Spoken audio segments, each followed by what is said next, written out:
Opening statements have begun in the Thee Stallion and Tory Lanez shooting trial 2 years after Thee Stallion says the rapper shot her in the foot following an argument inside an SUV in Hollywood Hills. Prosecutors presenting their case against Lanez, whose legal name is Daystar Peterson, say he personally inflicted great bodily injury upon Thee Stallion, whose legal name is Megan Pete. But Lanez denies these claims. Here's video of Tory Lanez entering the courthouse earlier. Cameras are not allowed inside the court, but as our team receives updates, we're going to provide them to you. Sources tell ABC News that Megan is expected to testify tomorrow.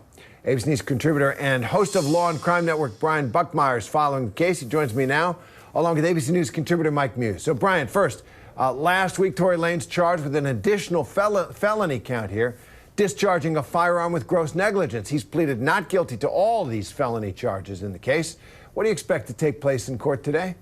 Today, we're expecting opening statements for both sides to lay out the groundwork for what they're expecting the jury will hear throughout the trial. For the prosecution, the story is pretty straightforward. They're going to say that Tory Lanez either shot or shot at Thee Stallion and either directly hit her feet or, as opposed to this new charge they added at, recklessly discharged a firearm in the proximity of her feet, causing some sort of injury. And for Tory Lanez, what we're starting to hear and maybe heard from the preliminary hearing, that someone else shot at her, that Kelsey Harris, her assistant, who was in the car. And whether or not either side is going to be able to push the needle toward their side is just a preview of these opening statements.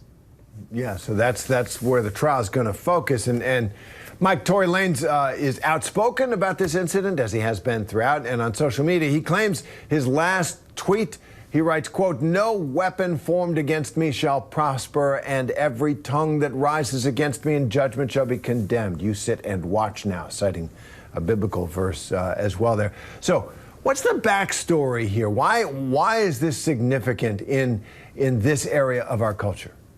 Well, not only is this happening right now in the court of law, but this case is actually happening in the court of public opinion and also, too, on the court of Twitter. There's been a lot of conversations on both sides, those individuals who are supporting Tory Lanez and fans of his, as well as those who are supporting Thee Stallion. And so a lot of social commentary has weighed in on the validity of both sides. These two are also major pop stars. Both of them have put out, in Tory's case, a full album dedicated to this entire situation where he says that he is innocent, he's being framed. Thee Stallion then responded in a single to which she denounced his claims and talked about herself being the victim. This then goes into the social discourse of dialogue about believing women. We've seen letters that have come out from individuals of nonprofit organizations, elected officials in support of Thee Stallion, including individuals from Planned Parenthood, about believing black women and the importance of believing black women. And when black women say they are in harm, to believe them as so. And so you see two things, one within the pop culture setting, and then one around when it comes to dynamics with women in the public sphere and them being believed. That was so helpful, Mike. Thank you for me. I'm not following. My wife is a huge Thee Stallion fan, and Tory Lanez, both of them big stars. But this shooting, this controversy, it doesn't seem to have hindered Tory Lanez's career at all. Certainly Thee Stallion is just a giant star. The musician has shared his artist's Spotify Wrapped, revealing he was only 9 million streams, shy of 1 billion. So, and Megan's been attacked, as you pointed out, on social media, people casting doubt on the nature of injury. So what does this tell us about the industry right now, and how the community is responding to this story? Well, Terry, you were just talking about coming off of Twitter right now, right? And due to social media and big tech and platforms, what they've done is they've allowed for individuals to find their tribe. It's allowed individuals to find their fan base, and for those who support, and then they can strategically target those fan bases. There are supporters of Tory Lanez's music, and who also, too, believe that what Thee Stallion isn't true. So they are supporting him, including some of his fellow colleagues and peers and rappers, such as Drake, who did a single that alluded to the validity of what Thee Stallion's claims were made of. And then you also see on the flip side of the table with Thee Stallion, who's extremely popular, who's done songs with Cardi B, who's done songs with Beyonce, is extremely popular, and her fans are also too interested in streaming. So I think of the fact of people are able to find their silos, their tribes, and able to market and speak directly to those to make them aware of their products to really get the streaming and the music out there.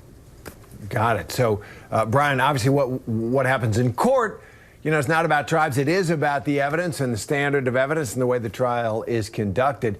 So Kelsey Harris, I guess, who's a former friend of Megan Thee Stallion's and was inside that car when the shooting happened, she's expected to testify on Wednesday. Tell me about her testimony, how important it might be, and what you think of how this trial is going to progress. Well, for the prosecution, I don't think she's that big of a witness because she's simply an eyewitness to what Megan Thee Stallion is going to testify to, that being that Tory Lanez is absolutely the person who shot at her, and that's going to be the prosecution's theory in the case. But for the defense, she could be everything, because for the defense, they're saying that both her and Tory Lanez had their hands tested for GSR, or gunshot residue, and that could be the reasonable doubt as to whether or not Tory Lanez shot the gun or Kelsey Harris. Now, she's not going to get up on the stand and say, yes, I'm the one who shot at Megan Thee Stallion, I kept my mouth shut for 2+ years, but the defense is going to have to work out some kind of questioning, some kind of argument, trip her up in some kind of way to question her credibility and create that reasonable doubt that Tory Lanez can then expand upon, either through his lawyers or if he takes the stand, to try to raise reasonable doubt and find some kind of not guilty verdict in this case. Exactly. That's a classic tactic. You're going to point the finger elsewhere to get that reasonable doubt. So finally, Brian, what is Tory Lanez facing in terms of sentencing if he is found guilty of these very serious crimes? Well, it's two things. One, he's got the criminal conviction and the sentencing there. He's facing 22 years and I think 8 months on top of that. But the last time I checked, he and I were born in Canada, about 30 minutes away from each other. He could get deported. I don't think he's got a green card or citizenship. So it's not just about the jail time. It's about what happens after the jail time. Will he be able to come back to the States and make the money that he's been making for the last couple of years? Wow, a lot at stake. Legally and culturally. And so, Brian Buckmeyer, Mike News, thanks for helping us with it. Thanks very much. Thank you. Thank you. Hi, everyone. George Stephanopoulos here. Thanks for checking out the ABC News YouTube channel. If you'd like to get more videos, show highlights, and watch live event coverage, click on the right over here to subscribe to our channel. And don't forget to download the ABC News app for breaking news alerts. Thanks for watching.